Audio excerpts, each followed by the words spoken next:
Private indicates that this variable here, components, is something that we're only going to be using here within the form. It's private to this class. And components is something that's going to be used further down. We'll look at that later. It's declared as system.componentModel.iContainer. So the name is very descriptive. This is a special kind of object that can contain other objects, and when we call dispose on it, it'll automatically call any necessary dispose methods on those internal objects. So this is all just a way of making sure that we can clean up after ourselves when we need to. Now, we're going to be declaring variables for each of the controls that are placed on the form. And we placed 3 on the form. We had our label called label 1, our text box, and our button. And so what we're doing here is, so far we've seen the words public and private. Friend is a third choice in determining the scope. Public, remember, meant that the class was accessible to anyone who wanted to call it. Okay? As long as their security permissions are adequate, they can call our class and make use of it. We had private, which meant that that variable that was private, the components, is only going to be used inside the class of the form. Friend is sort of a middle ground.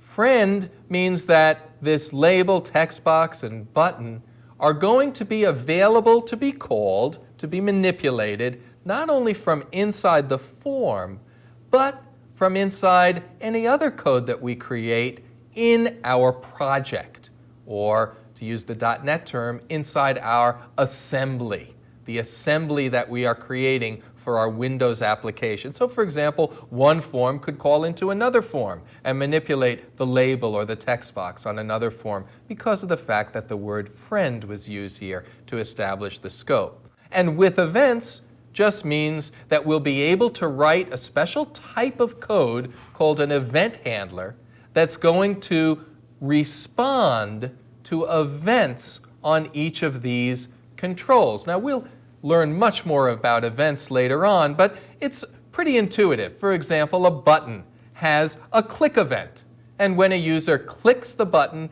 that event fires off, and any code that you write in an event handler for that button's click event will automatically run. In order to make that happen, we're saying with events. We're saying make the events for these objects available to us.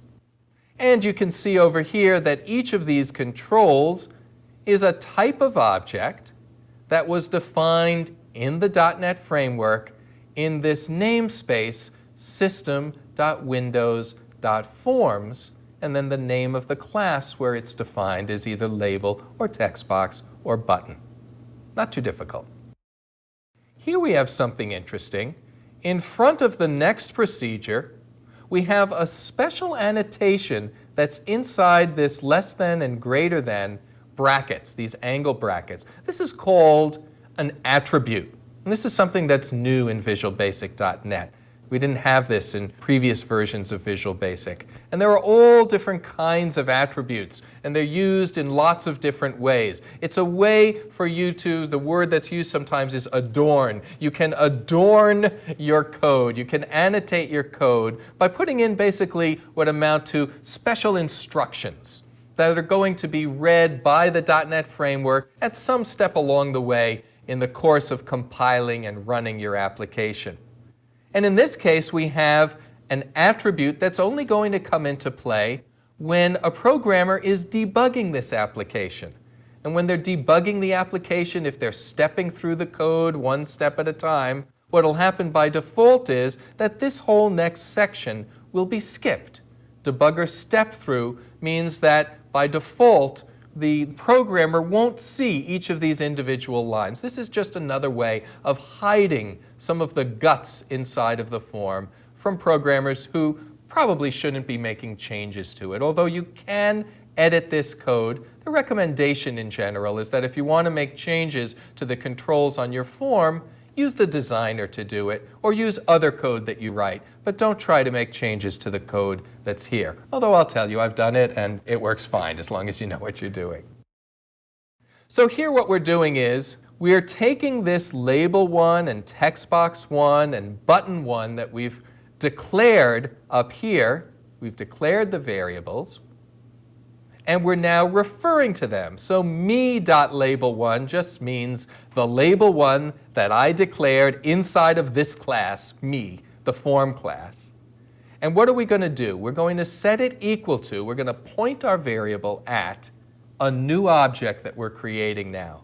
And when we call new system.windows.forms.label, this will automatically call the constructor that was created by the people at Microsoft in the label class. And it'll create a new label object for us, and it'll allow us to use our label1 variable to manipulate that object. And the same thing with the text box and the button. And then we call a method of our form called suspend layout. And all that does is say to the Visual Studio, hey, at this point, don't make any changes visually. I'm going to be doing a whole bunch of stuff. I don't want the form to be flashing around.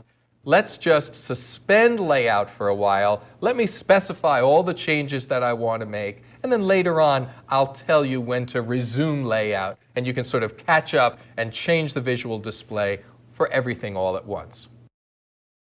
And what follows